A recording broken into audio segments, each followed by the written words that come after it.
Sungguh ku telah mengejar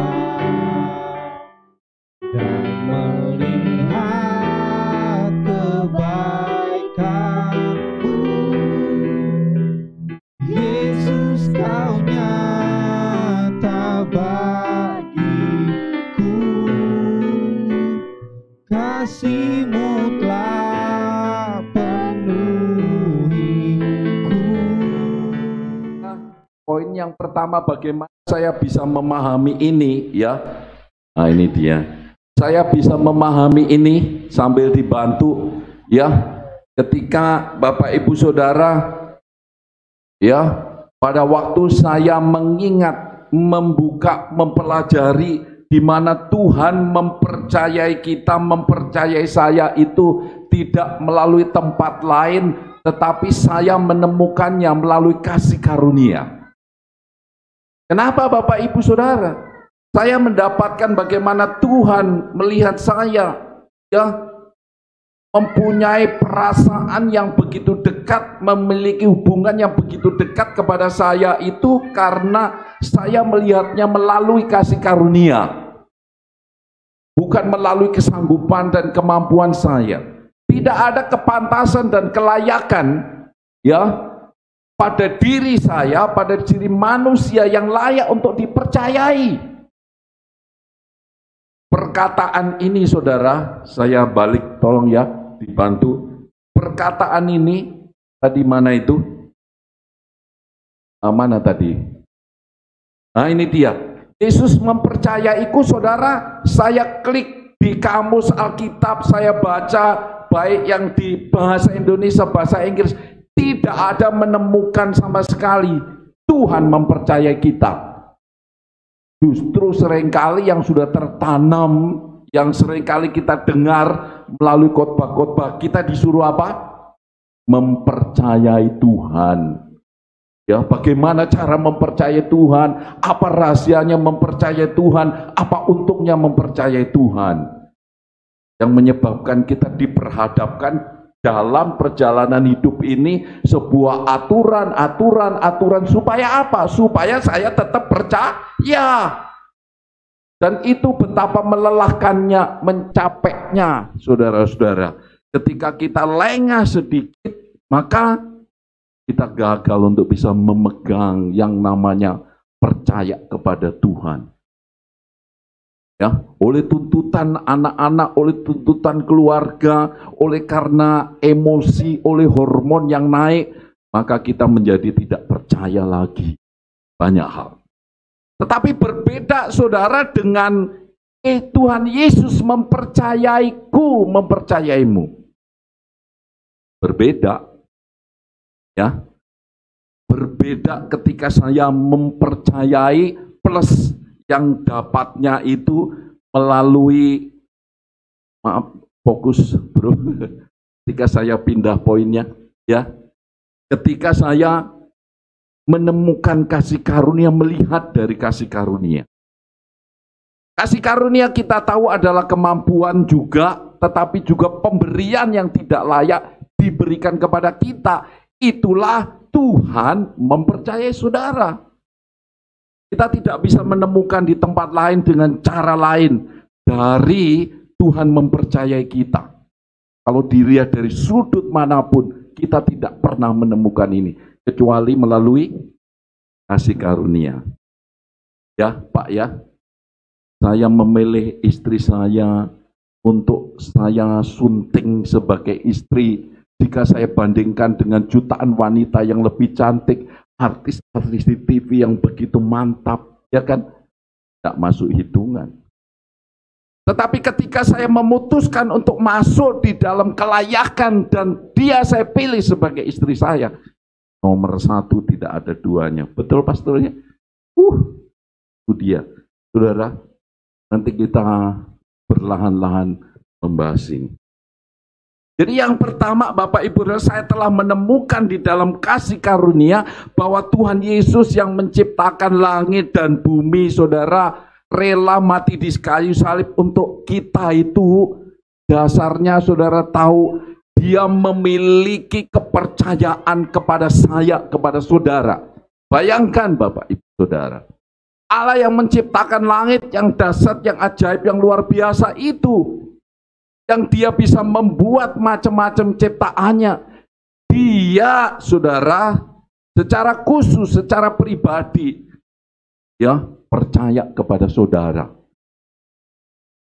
Ya, dahulu percaya memilih kepada bangsa Israel, tapi secara pribadi dia percaya, mempercayai kita, mempercayai saudara.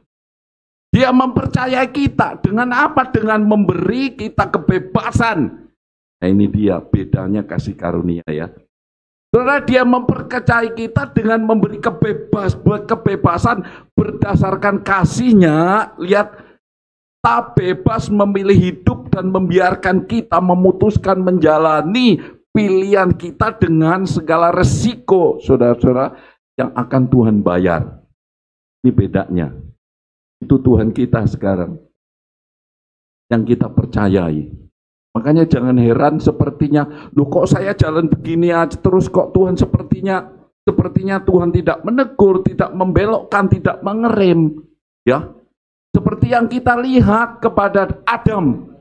Loh memangnya Tuhan nggak tahu ketika dia menciptakan dia kemudian menaruh di Taman Firdaus dan di situ ada sebuah pohon yang dilarang untuk makan, memangnya Tuhan tahu? Tuhan Maha tahu Bapak Ibu Saudara, tetapi Tuhan juga memberikan kepercayaan kepada dia juga, saudara, membiarkan Adam menjalani kehidupan bebasnya dengan resiko itu tadi.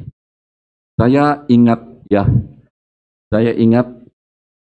kalau saudara lihat mobil ini, mana tadi mobilnya? Nah ini dia, saya kasih ilustrasi ya, saya ingat saya sebagai bapak ya, jauh hari sebelum saya menikah, jauh hari sebelum saya punya anak, suatu kali saya akan menikah dengan seorang wanita ya saya. Ya kan, sehingga suatu kali saya akan punya anak. Kemudian suatu kali saya rindu, saya mau anak saya juga belajar menikmati semua berkat-berkat yang Tuhan berikan kepada saya. Jauh sebelum saya menikah, jauh sebelum saya punya mobil, saudara, jauh sebelum saya punya rumah, saya berpikir semua keluarga saya bisa menikmati berkat yang saya alami. Dan saya ingat satu kali, ya saudara, bukan mobil ini ya, satu kali saya punya mobil, ya kan, waduh, alangkah bagusnya, tuh ya, enaknya. Anak saya itu bisa sendiri bawa mobil, ya kan?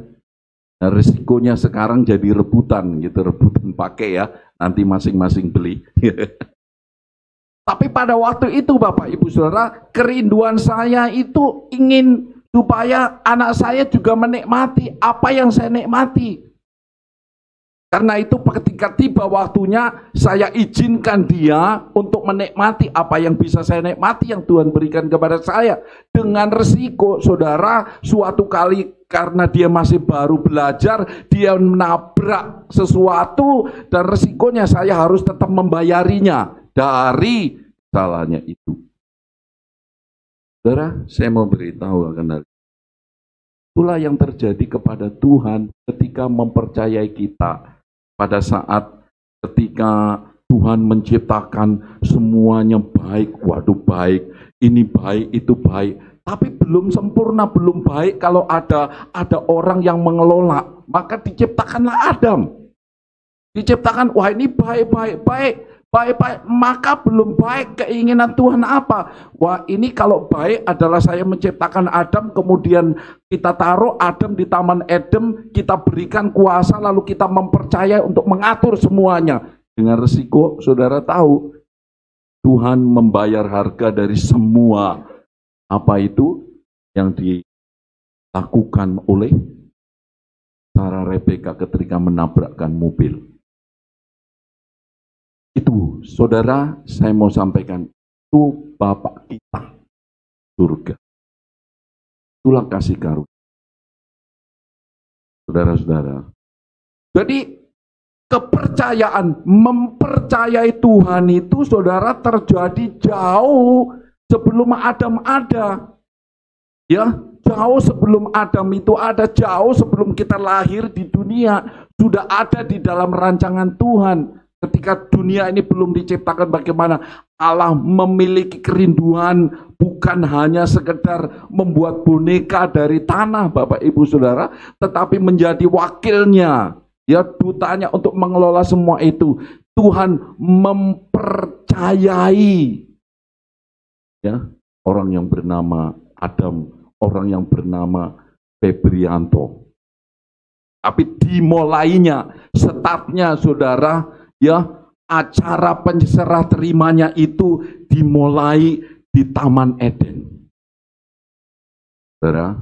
Jadi di Taman Eden bukanlah kisah tentang manusia yang gagal menjalani tes ketaatan. Saya melihat seperti itu. Tetapi di Taman Eden itu tentang Allah mempercayai dan memberikan Bapak Ibu kuasa kepada manusia. Buktinya Bapak Ibu perhatikan baik.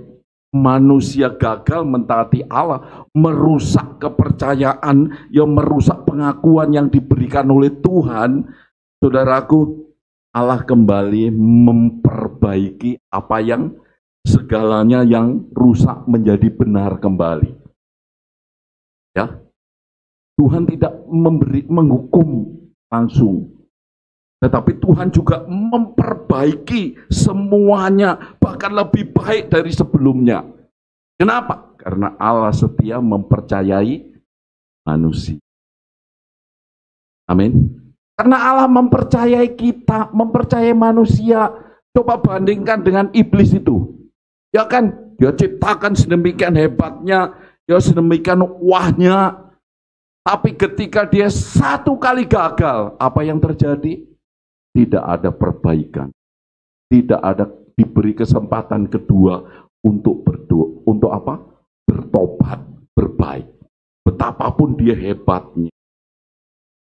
Berbeda dengan sikapnya kepada manusia, Bapak Ibu Saudara, kepada saudara dan saya. Ya, walaupun gagal, diperbaiki lagi, ya kan? Dia perbaiki lagi karena memang niatnya untuk tetap mempercayai saudara dan amin. Itulah Bapak kita, dan saya ingin Bapak Ibu Saudara ini kita tangkap. Kita bukan orang yang hidup sendiri, kita bukan orang yang tidak diperdulikan, kita bukan orang yang terlantar, ya, amin. Kita bukan orang yang tidak punya apa-apa. Karena yang Maha Kuasa yang memiliki alam semesta ini mempercayaimu. Amin. Bahkan Daud sendiri, saudara-saudara, ya, Daud sendiri mengakui. Kita baca. Ini, Daud mengakui kesetiaan Allah dalam mempercayai manusia. Itu sampai seperti ini. Kita baca ya. Lihat ini ayatnya luar biasa. Mulai dari Mazmur 115 ayat 16. 2-3. Langit adalah milik Tuhan saja. Tetapi bumi diberikannya kepada manusia. Kita tahu manusia gagal, ya, ditipu oleh iblis di Taman Eden. Tapi kita lihat di dalam perjalanannya Daud ini, dia masih mengakui ternyata tidaklah seperti itu ceritanya seperti yang di Taman Firdaus. Tuhan tetap mempercayainya. Amin. Lihat kita baca di Mazmur 8 ayat 4, 2-3. Bila ku pandang langit yang kau ciptakan, bulan dan bintang-bintang yang kau pasang. Apakah manusia itu sehingga kau ingat dia? Siapakah dia sehingga kau pelihara? Ya kan? Tetapi kau angkat dia. Wow, lihat ini baik-baik. Ya, lihatlah baik-baik. Siapa manusia? Saudara bayangkan loh betapa kecewanya, betapa murkanya kalau menuruti aturan, ya. Sangat mengecewakan manusia. Sudah dikasih semua, bayangkan, ya, diserahkan begitu saja kepada ular tua itu gara-gara hanya sebuah apel. Digambarkan seperti itu. Waduh, kayak apa kamu ini? Tergoda hanya segumpal sepotong daging. Tetapi lihat di sini Bapak Ibu Saudara, siapakah manusia? Si Daud bertanya-tanya, sepertinya memandang ke belakang begitu ya. Dia mengajak aduh siapa sih sebenarnya kita ini? Tapi tolong jangan stop sampai di situ, menyesali diri, introspeksi diri mendalam yang membuat kita stres. Ternyata Daud melanjutkan seperti ini, ya kan? Sehingga kau pelihara, lihat baik-baik. Hidupmu saudaraku bukan hanya dipercaya, tetapi ada penyediaan dari Bapa kita. Amin. Ini dia hebatnya. Ada penyediaan, ada pemeliharaan. Ini harus kita jalani, kita hidupi di dalam hidup kita.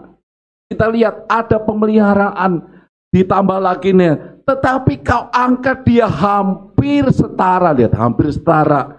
Ini hampir setara berarti nggak sama ya dengan Tuhan. Hampir setara, lihat ini. Ya, berarti nggak ada lagi di atas kita itu nggak ada lagi.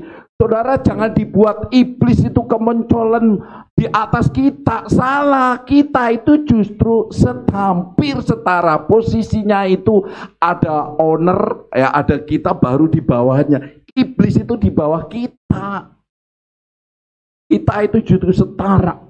Lihat ini, kaum mahkotai ini berbicara mengenai kuasa, ya posisi kehormatan yang hebat. Itu tidak diberikan kepada si iblis ular tua itu diberikan kita dan keagungan dan kehormatan. Kau beri dia kuasa atas alam semesta. Saudara-saudara, ya bayangkan luar biasanya. Ayat ini kalau kita melihat ini sepenuhnya, Bapak Ibu Saudara, itu memang berada tergenapi di dalam Yesus Kristus. Saudara bayangkan, badai yang bergelora, angin puting beliung yang mengamuk, diam loh. Ya kan, tunduk, alam itu tunduk kepada dia. Iblis tunduk pada dia. Ya otoritasnya, strukturnya di bawah dan dia harus tunduk seperti ini.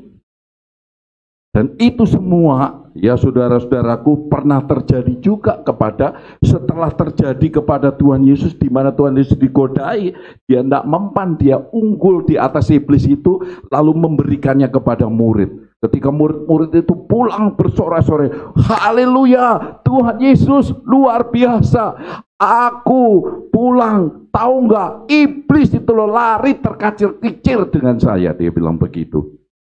Lalu Yesus jawab, benar, aku lihat ya bintang jatuh dari langit. Maksudnya memang benar itu, ndak heran, Yesus pun ndak kagum kalau murid-muridnya bilang, nggak usah kamu bangga, itu mak biasa buat saya.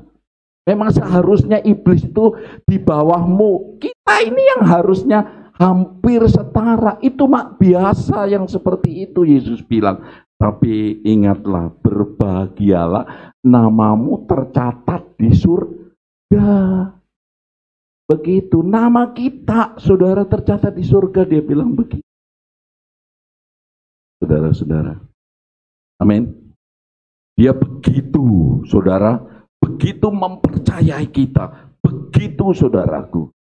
Daud mendapatkan pewahyuan yang luar biasa kepada kita. Kepada apa? Kepercayaan ini. Amin. Nah, supaya nggak tegang nih. Ya, saya hanya belajar 30 menit. Kasih kanan kiri. Tuhan mempercayaimu loh. Gitu ya. Ya. Oke, sip. Nah, begitu. Lalu kalau sampai ini belum terjadi, lu kok bisa sih? Apalagi kita mengingat-ingat, waduh sopo aku wong ini, bahasa Belanda itu. Bagaimana mungkin itu bisa terjadi? Tuhan yang maha besar, yang maha tinggi, yang sering kita dengar itu hanya bangsa Israel lah yang nomor satu, yang hebat. Bagaimana kita bisa dipercayai Tuhan? Saudara tahu, Allah mempercayai kita bukan suku, bukan status, bukan dari mana kita berasal, tapi Allah mempercayai kita selain daripada kita dapatkan melalui kasih karunia, karena dia mengasihi kita, karena kasihnya kepada kita. Saudaraku, karena dia mengasihimu, itu dasarnya. Tidak lain, bukan yang lain. Hanya karena memang dia begitu mengasihimu. Allah mempercayai dan memberi kuasa pada manusia atas bumi ini, Bapak Ibu Saudara, juga bukanlah tindakan yang sembrono. Tidak ceroboh. Ya, seperti seorang ayah karena kasih dan kepercayaannya kepada anaknya, sehingga dia berani menyerahkan kunci mobil kepadanya. Kalau bukan karena kasih, kalau dasarnya ketakutan, nanti mobilku dia marah, kemarin habis kumarahin bisa-bisa ditubrukkan ini.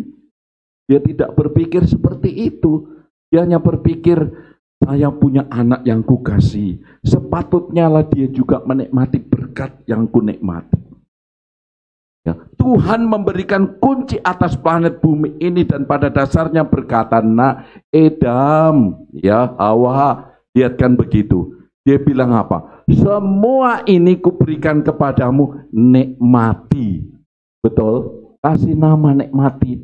Bayangkan saudara, ya, ada yang kucing begitu melihat istrinya ndak mandi-mandi gitu ya, lalu ada yang loncat, opo iki kutu, ya kan gitu. Nggak tahu itu ketemu di mana kok bisanya nama kutu. Ya begitu dia jalan-jalan, merah-merah, semut, nah ya kan. Bayangkan hebatnya. Dia sepertinya bersenang-senang seperti orang Toraja kemana itu ya. Kalau melahirkan orang anak di situ melihat kurungan, didengar anjing menggonggong, guguk, ya kan? Dia begitu menikmati dengan cara hidupnya.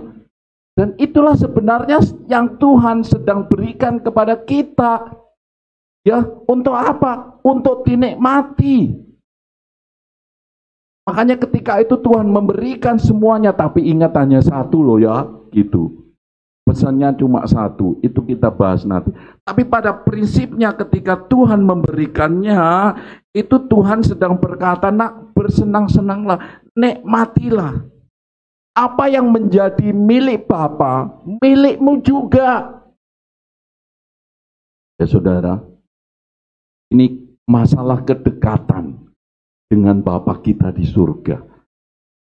Ini hebatnya pengangkatan pengabdopsian kepada kita itu agar kita memiliki hubungan yang dekat termasuk kepemilikan. Nikmati itu punyaku, juga punyamu. Begitu saudara-saudaraku. Meskipun sebenarnya Bapak tahu resiko dan berapa harga yang akan dibayar untuk si anak saat anak melakukan kesalahan. Tetapi faktanya Bapak Ibu Saudara, Tuhan tetap mempercayai kita. Tuhan tetap mempercayaimu. Ya, Tuhan tetap mempercayaimu. Amin. Tuhan tetap mempercayaimu. Mengapa? Karena Tuhan Yesus mengasihi kita dan mempercayai kita dan berharap suatu kali meskipun melakukan kesalahan, saudara-saudaraku, kita akan berhenti kemudian berlari kembali pulang. Itu yang diharapkan Bapa. Seperti orang tua kita.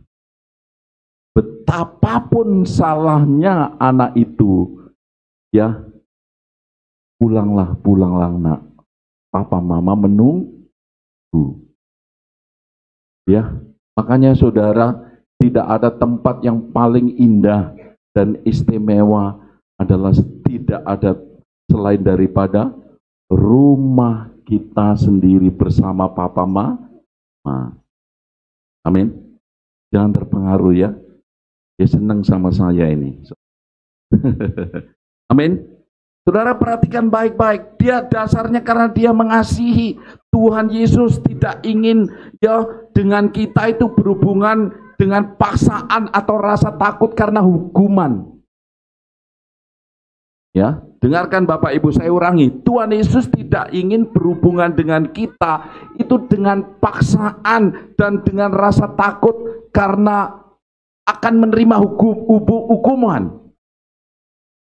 Sekali lagi saya mau sampaikan, Tuhan ingin berhubungan dengan kita melalui kepercayaan dan kasih. Amin. Dan kasih. Saya tahu ketika ini disampaikan, mulai muncul di kepalamu perlakuan-perlakuan, hukuman-hukuman yang tidak enak kau alami selama ini.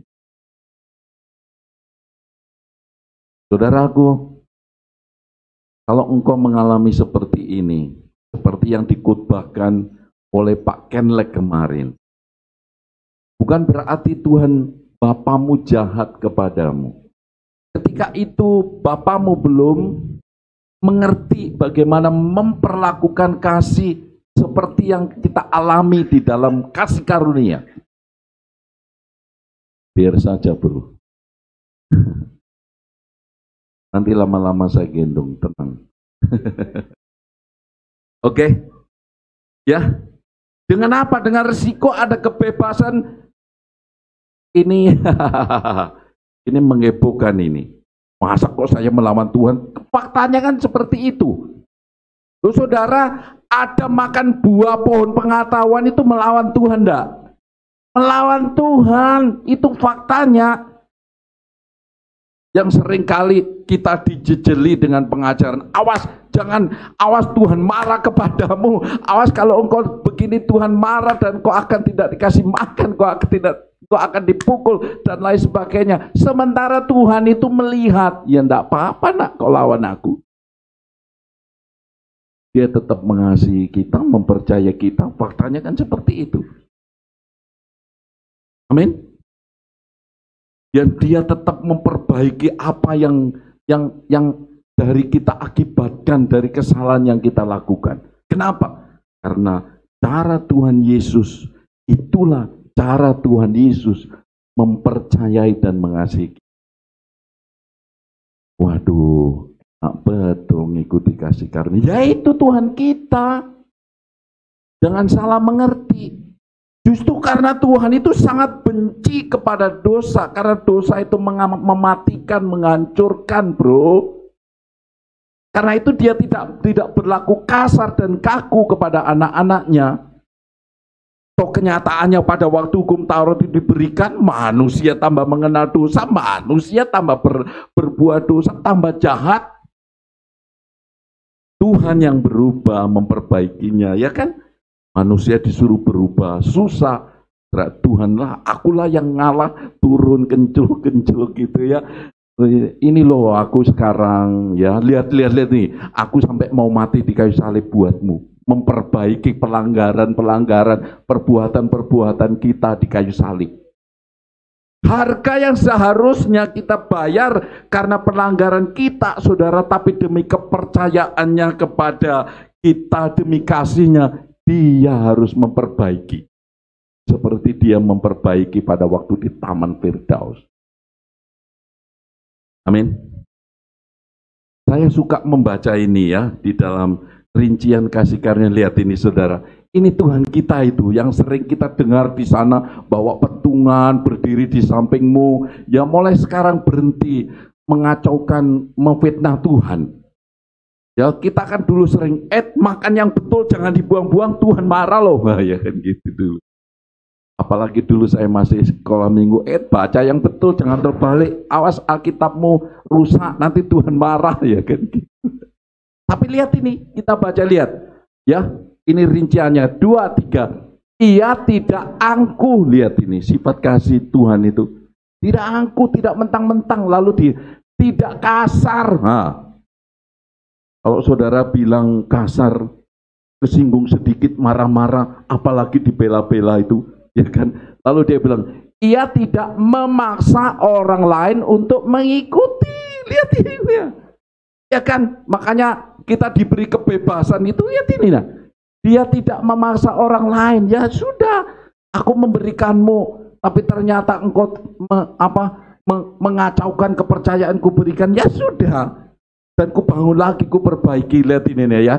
Lalu tidak juga cepat tersinggung, ya kan? Dan tidak dendam, tidak menyimpan dendam. Tuhan itu sudah mengampuni dosa kita hari ini, kemarin, masa lalu, hari ini, dan sampai selama-lamanya. Ya ini tidak dendam. Dia, saudara-saudaraku, ya mempercayai kita, dan juga mengasihi kita. Dia memberikan kepercayaan kepada kita itu karena dia mengasihi kita. Amin. Berita baik enggak ini tentang Tuhan? Berita sangat baik, saudara. Dan saudara tahukah, selanjutnya saya menemukan Allah yang memilih mempercayai kita. Ya, Allah yang memilih untuk mempercayai saudara. Coba kita buka ayatnya Yohanes 5. Nah, ini dia ya. Kita saudara supaya kita tahu. Ya, lihat kita baca 2-3. Bukan kamu yang memilih aku, tetapi akulah yang memilih kamu. Jadi Tuhanlah yang berinisiatif berbuat sesuatu yang namanya mempercayaimu. Tuhan memilih mempercayaimu.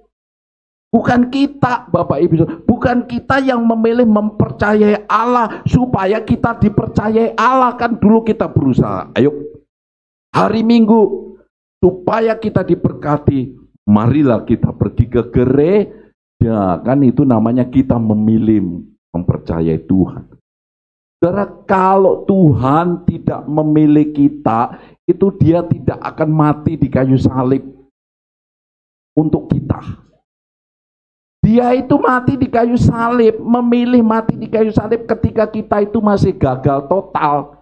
Tetapi dia tidak melihat semua itu. Dia memilih untuk membuktikan kasih-Nya. Dia memilih mengasihi kita. Dia memilih mempercayai kepada kita kehidupan yang kekal. Dengan membayar semua ya kuasa dosa dan kematian. Supaya apa? Supaya kita menerima kehidupan yang kekal. Dia yang memilih saudara. Ya, Allah lah lebih dulu memilih mempercayai kita sehingga kita percaya kepadanya. Amin. Ingat di dalam zamannya Daud tadi, dia sungguh-sungguh mempercayaimu, Bapak Ibu Saudara. Saudaraku, begini, saya mau tanya. Dan ini yang saya lihat, tidak ada seorang pun di dunia ini bisa memilih atau menentukan sendiri dilahirkan oleh siapa. Maaf, ya tiba-tiba sebelum saya lahir ke dunia, pengumuman adakah tempat di mana saya mau dilahirkan. Saya memang saat ini dikandung oleh Bapak Rizal, ya kan. Tapi saya nggak mau lahir dari Bapak Rizal. Ada bayi yang seperti itu, Bu. Di dunia ini, ya, waduh kacau sekali. Bayangkan, tapi kenyataannya nggak ada seperti itu, saudaraku. Setiap anak yang lahir di dunia ini secara alami diatur oleh Tuhan menerima DNA-nya dari orang tua. Nggak bisa menentukan sendiri. Nah, saudaraku, Tuhan Yesus sudah memilih mempercayai kita dengan segala kekurangannya, seperti seorang bapak kepada anaknya. Orang tua yang sepertinya walaupun itu sebenarnya dari Tuhan, ya kan. Saya masih ingat bagaimana ketika saya mau punya anak seperti si Sarah Rebecca. Benar, saya taruh foto, ya kan. Saya taruh foto. Saya ini coklat kulitnya, hitam-hitam, jadi saya kasih foto. Istri saya, ya saya dulu berpikir gini, saya mau cari orang Manado, karena orang Manado katanya putih-putih kan gitu. Dapatnya sama coklatnya, ya kan? Hasilnya sama rata. Maksudnya ya kebanyakan orang menikah merubah keturunan, betul enggak? Iya, saudara-saudara. Ya, sudah membayangkan bagaimana anaknya nanti. Walaupun sekarang hasilnya. Kenapa? Karena kita mewarisi DNA dari orang tua. Tapi faktanya Bapak Ibu Saudara, ya, Tuhan yang memilih dirimu untuk dipercayai. Amin. Sekalipun bagaimana keadaanmu, saudara telah dipilih untuk dipercayai Tuhan.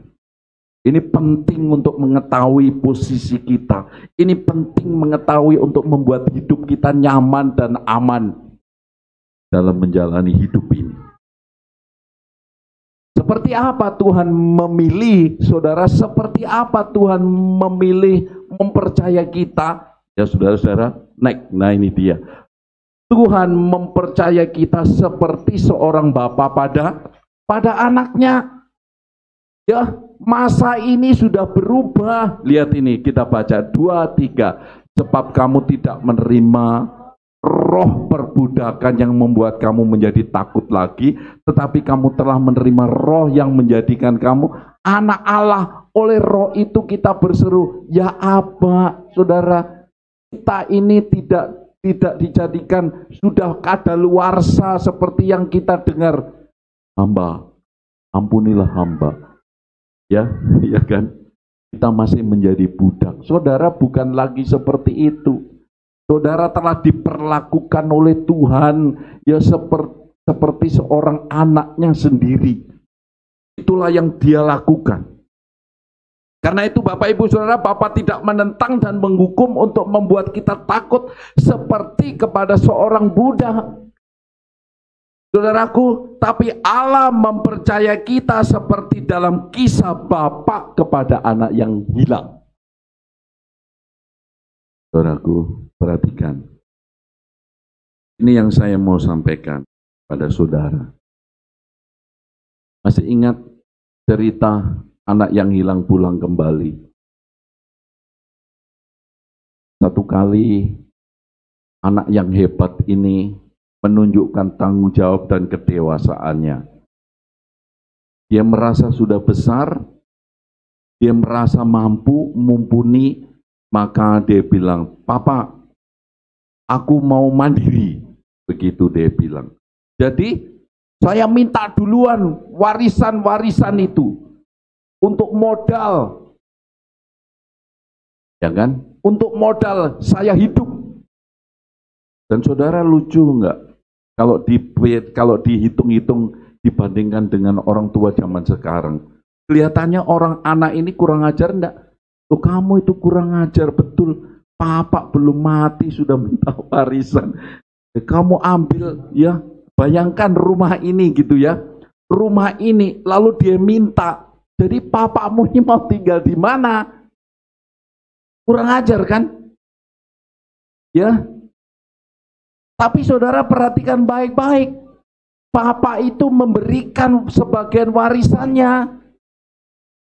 Diberikannya lah itu.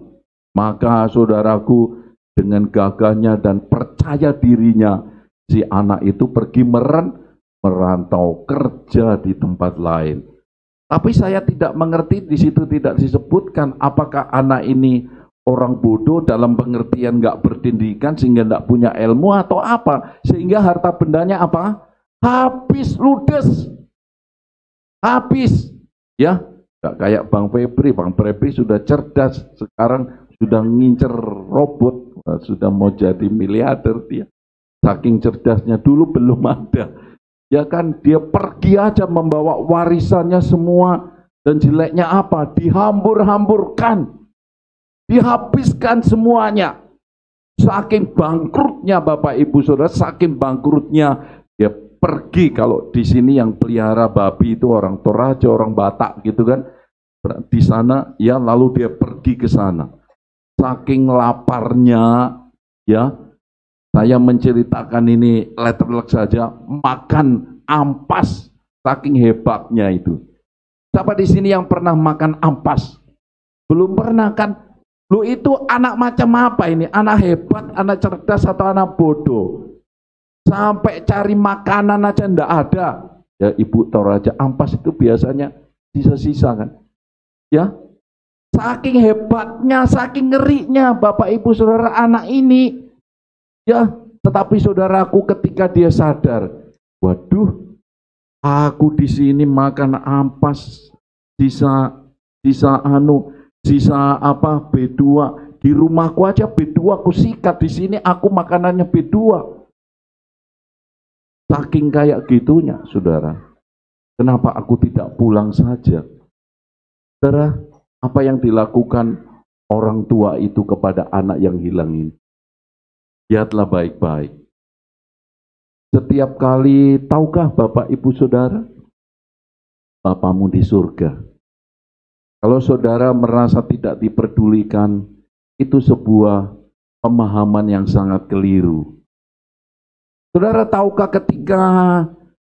ketika anaknya itu coba pulang tetapi dengan perasaan takut karena dihukum, dengan perasaan gentar, malu dan lain sebagainya karena kebodohannya sendiri. Setiap hari bapaknya di sana berdiri. Di manakah Nando anakku? Di manakah Febri?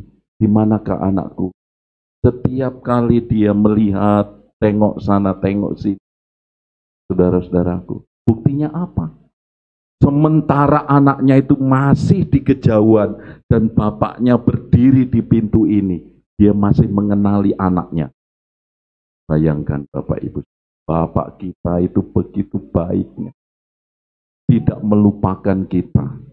Betapapun nakalnya, betapapun bejatnya, saudaraku, yang dilakukan oleh anak yang hilang itu, Papa tetap mengingat, Papa tetap, saudaraku, menunggu kedatangannya dan berharap supaya anaknya kembali pulang. Saudaraku, Tuhan sangat merindukanmu.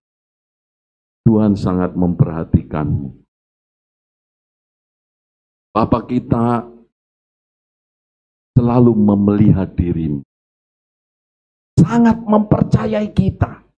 Dia berharap suatu kali dia kembali, ya, dia pulang, kemudian dia, saudaraku, mengambil cincinnya untuk disematkan kepada kita alias dipulihkan, kemudian kita diberikan baju yang baik dan kita diajak pesta pora untuk menikmati seluruh kebaikan Tuhan. Bukan dihukum, bukan dihajar, tapi supaya kita menikmati kebaikan Tuhan dunia ini. Amin. Itulah Bapak kita, saudaraku. Itulah kepercayaan yang diberikan kepada kita, Bapak Ibu Saudara. Amin. Ya, dia sudah bersamamu. Saudaraku, dia tidak berdiri di gerbang di depan sana dekat Alfa Midi menunggu saudara. Dia tidak berdiri di depan pintu, di depan sana ketika menunggu saudara. Dia ada di dalam sini selalu bersamamu. Tapi masalahnya kita merasa, kita yakin nggak sudah bersama dengan dia. Amin. Kita tidak pernah merasa yakin. Bahkan kita tidak pernah merasa menikmati semua apa yang Tuhan berikan ini. Kita mencoba terus, melangkah sendiri dengan kebebasan kita sendiri tanpa memperdulikan Roh Kudus sudah mengetok-ngetok pintu hati kita untuk memberikan pengarahannya. Tapi hari ini Bapak Ibu Saudara, dia baik. Dia tetap mempercayaimu. Amin. Dia tetap mempercayai kita. Pertanyaannya yang terakhir, Saudara, yang terakhir, sampai di mana Tuhan mempercayai kita? Sampai di mana? Nah, ini berarti kita akan lanjutkan untuk memahami kedaulatan Allah. Artinya sudah selesai khotbah saya. Ya, enggak sampai 1 jam. Ya kan? Gimana, Bro? Ya, kita akan memahami ini. Dengan memahami ini, Bapak Ibu Saudara, yang seringkali kita dengar dari orang-orang, lu, kenapa aku berdoa kok enggak cospleng? Kenapa aku berdoa sudah ini kok enggak sembuh, enggak terjawab? Kenapa kok ini begini? Nah, kita harus mau satu kali akan belajar mengenai kedaulatan Tuhan. Supaya kita paham cara kerja Tuhan, supaya kita tahu yang dimaksud Tuhan memberikan kebebasan, memberikan kuasa kepada kita itu sampai di mana. Yang Tuhan mau yang pasti Bapak Ibu Saudara, Dia mau kita menikmati apa yang menjadi milik Dia juga menjadi milik kita. Amin. Oke lah. Tuhan Yesus memberkati. Amin. Ya. Kasih salam kanan kiri. Kamu ternyata orang kepercayaan loh, gitu. Mari semuanya menutup mata. Saudaraku, ingatlah ini baik-baik. Hari ini disampaikan kepadamu, Tuhan memilih untuk mempercayaimu. Tuhan memilih mengakui membenarkanmu dengan nyata. Itulah yang sudah dilakukan oleh Bapa kita melalui Tuhan Yesus Kristus. Kita dipilih seperti Adam untuk menikmati segala berkat-berkat Tuhan. Seperti Bapa kepada anak yang hilang yang kembali. Kepada satu anaknya itu dia bilang, apa yang kau miliki adalah milikmu juga. Engkau sudah menikmati dalam keseharianmu. Saudaraku, itulah yang Tuhan mau kita jalani dalam hidup ini. Memang benar kita diberikan kebebasan untuk memilih, tetapi Dia memberikan Roh Kudus-Nya untuk membimbing kita, mengarahkan kita, bahkan memberikan hikmat-hikmatnya dan pewahyuan agar kita tidak terperosok ke dalam kegagalan. Marilah kita belajar untuk tetap mengikuti kepemimpinannya meskipun kita boleh bebas dalam hidup ini, jalani hidup ini. Sebab rancangan Tuhan adalah rancangan damai sejahtera bagimu, bukan kecelakaan, bukan kegagalan. Itu rancangan Tuhan. Karena itu kita tidak mengikuti kemauan kita sendiri. Berhasilan datangnya dari Tuhan. Dan Tuhan mau kita mengalami, menikmati apa yang Tuhan rancangkan bagi hidup.